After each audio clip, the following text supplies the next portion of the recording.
Hi everyone, my name is Nargis Nasreen and we are here to solve another question on SQL. And today is day 68 of solving 100 questions on SQL. So the question we are going to solve today is customer tracking. And this question got asked in Shopify and Amazon. So the question is, given the user's session logs on a particular day, calculate how many hours each user was active that day. And the note is the session starts when state is equal to 1 and ends when state is equal to 0. Okay, so we have this table given here that is customer tracking, and we have the customer detail here that is customer ID, state of customer, and the timestamp.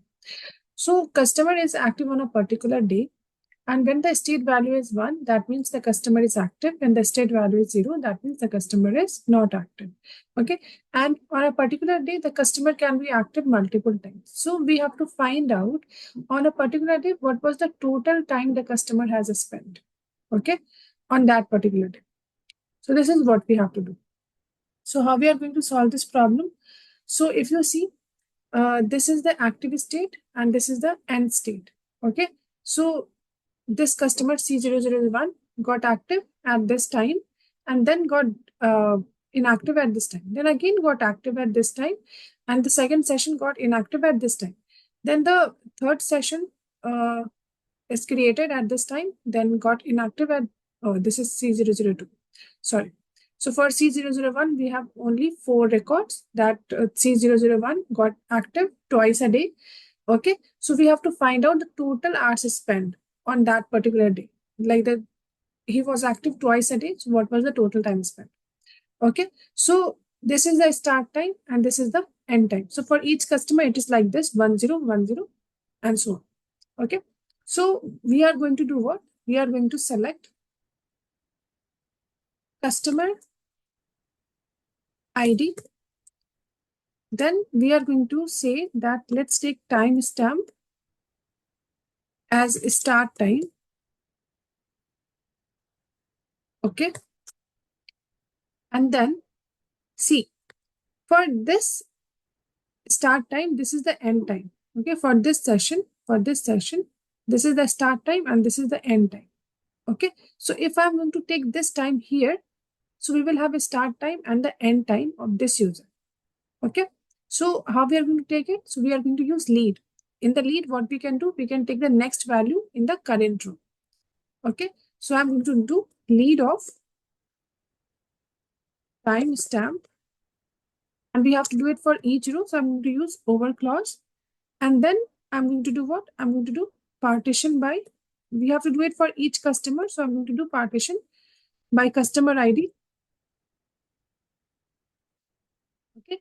And order by timestamp. Okay. And this is going to be end time. Let's take this as end time. Okay. Now let's run this. Okay. So now let me do one more thing. Let me take state as well so that we can understand better. Let's run this. Okay. So see, this is the first session. Okay. This is the start time and this is the end time. Do not look at this. Now look at this one. This is the start time and this is the end time of second session.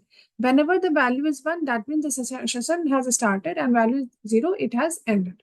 Okay. So we have taken this value here. Okay. And for this session, we have taken this value here. So we have applied lead. So this value is coming here as well, but it is not important. This row is not important. Wherever the state value is 1, those rows are only important because now we have start time and we have end time of that particular session. Okay. So we have done this. Now what I'm going to do, I am going to difference these two to find out the time spent. Okay, difference these two to find out the time spent, and then I'm going to sum the different value. Okay, so to do that, I'm going to use common table expression. So I'm going to write down with CTE as, let me do this, select star from CTE. Let's run this. And here we are going to select only those rows where the state value is 1. So I'm going to select where state equals 1.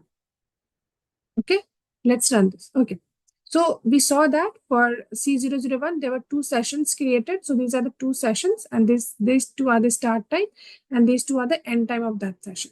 Now, next, what we have to do, we have to, let's take customer ID, and we have to find out the difference between these two times. Okay. So to do that, what we are going to do, we are going to use timestamp diff. Timestamp diff, because it is a timestamp, right? We have date and time value. So we are going to use timestamp diff. Then we are going to write down in what format we want. So we want it in seconds, second, then name of the column, that is start time and end time. Okay. Yeah. Now, next thing we are going to do, yeah, let's do this. Let's run this to see what we are getting. Okay. So for customer ID 1, this is the 9,000 seconds spent in the first session. Again, 9,000 seconds spent in the second session. And similarly for customer ID 2 and so on. Okay. Now we have to find out the total time. So what we are going to do for each unique customer, we are going to sum the total time. So here we are going to do group by on customer ID, and here we are going to do sum of this. Now let's run this. Yeah. So 9,000 plus 9,000 is 18,000 seconds. So customer ID has spent 18,000 seconds, then customer 2, 3, 4, and 5. Now we do not need it in seconds. Okay. We need it in hours. Okay. So we have it in seconds. So to do that, what we are going to do, if we need it in minutes, we will divide by 60. If we need it in hours, then again we will divide by 60. So that is going to be total division by 3,600. So we are going to do divided by 3,600. So now let's run this. Yeah. So now it is coming as 5 hours, 4.5 hours, 1.5 hours, and so on. So yeah. So this is the query. We have solved it. And this is what we have to do. We have to find out the total time spent by each user in a particular day. So what we did, we find out the start time and the end time of each session. Okay, then we subtracted those two. Then we summed those for each customer ID, and to find it in hours, we divided it by 3,600. And this is used to find a time in second, time difference in second between two different time stamp columns. Okay, now let's see the expected output. So this is the expected output. It is matching. Let's do one thing. Let's name this as R. Okay, now let's run this. Okay, yeah, so we are getting the same answer.